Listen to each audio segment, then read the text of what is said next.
Te salut! Sunt Sorin Anca și am acest îndemn pentru tine. Când te simți neîncrezător, trist, neliniștit, în suferință, dezamăgit sau orice altă emoție negativă, doar respiră adânc și afirmă. Inspir pace, expir frică. Inspir liniște, expir nesiguranță.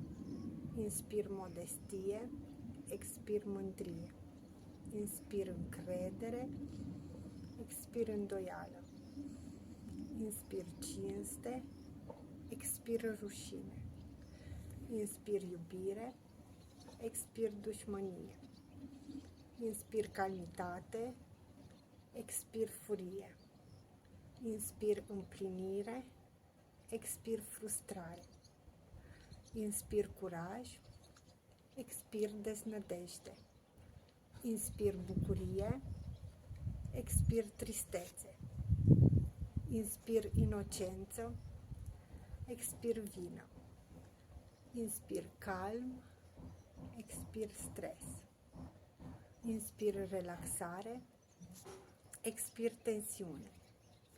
Inspir abundență, expir sărăcie. Inspir fericire, expir dezamăgire. Inspir sănătate, expir suferință.